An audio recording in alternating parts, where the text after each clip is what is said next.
Dans les mots du thaumaturge algérien, Lounès Matoub, assassiné en 1996, c'est avec un cœur lourd que nous nous adressons à vous et nous vous saluons. Nous avons exprimé notre souhait de participer à l'élection présidentielle de septembre 2024 en Algérie. Au moyen de ce message, nous voulons vous parler de nos espérances pour toutes nos nations si nous sommes élus. Nos objectifs principaux pour la nation algérienne sont nos efforts pour la paix, l'opérationnalisation de la démocratie et de l'alternance, la sacralisation des droits de l'homme et l'instauration de l'État-providence. Ayant perdu beaucoup d'années de prospérité et de progrès, l'État-providence que nous mettrons en œuvre sera possible si chaque Algérien, collectivement, fournissent les efforts nécessaires pour combler chaque jour que Dieu fait, 7 jours de retard, et cela pendant au moins 10 ans. Dans le domaine des droits de l'homme et de la pratique politique, notre objectif est de rendre les Algériennes et les Algériens plus libres que l'État. Ainsi, ils passeront de l'état de sujet à celui de citoyen. Dans les situations de conflits internationaux, l'armée de nos soldats sera la dernière à intervenir. Pour nous, c'est d'abord la nation algérienne et ensuite son État qui activeront tous les moyens de résolution de conflits parmi lesquels nous citons l'anticipation des crises, discussion, dialogue et négociation, acceptation des intercessions, médiation et arbitrage régionaux et internationaux, sollicitation des organes de règlement de conflits, des organisations internationales interétatiques et la lecture du droit par la Cour internationale de justice.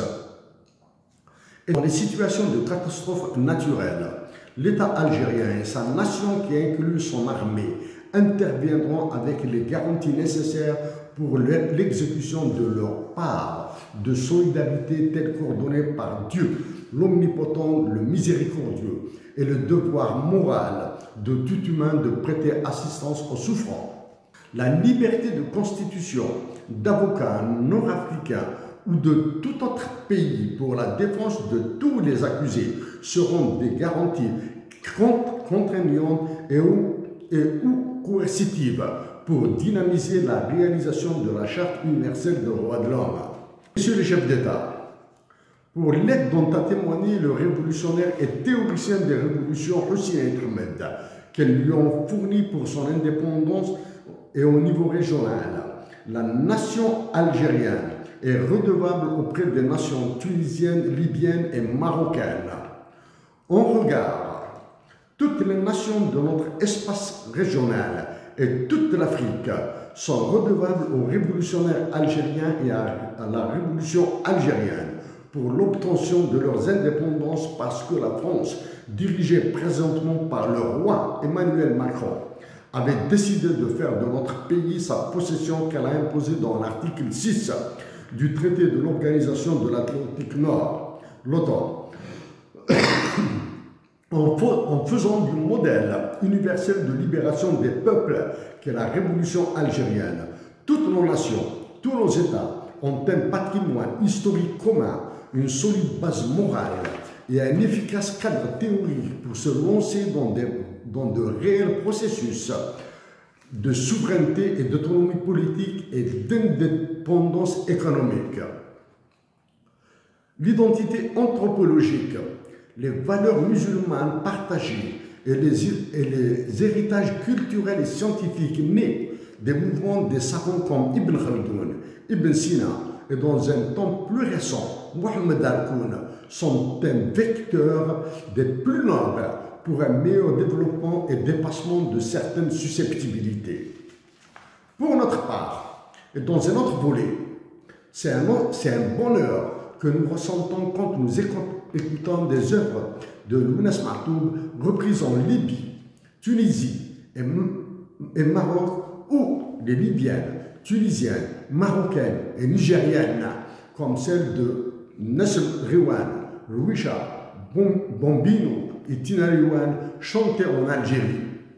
L'Algérie, avec les économies dans nos recettes internationales et l'optimisation de nos dépenses publiques, en plus de notre projet de transfert de la capitale vers le désert, cœur de notre patrie, nous lancerons dans le regard ce patrimoine universel de l'humanité pour la biodiversité que la nation continuera de protéger, l'érection de l'université internationale de l'Askrem ou de Tinainan. L'un des rêves et au moins espoir de Hussein Ahmed a été l'unification de toute l'Afrique du Nord. S'il n'a pas été le premier, il en a été l'un de ses premiers visionnaires à parler de Tunigérie, une fusion de la Tunisie et de l'Algérie. Pour l'argument d'histoire, il est double et en voici le premier élément. En commençant par des révoltes qui a créé son esprit, la révolution algérienne a démontré que la liberté des peuples est un sphinx qui renaît, ou encore une fois, dans les mots du démiurge Nasmatoub, l'atavisme se régénère. Le second, de 1830 à 1954, le peuple algérien a mis 124 ans pour lancer sa guerre de libération finale. Donc, plusieurs générations, descendances des peuples colonisés, seraient nécessaires pour éveiller les consciences patriotiques et allumer le feu de la liberté. Les Africains resteront toujours les derniers de la classe s'ils ignorent les négociations et ententes de deuxième niveau entre les différentes puissances.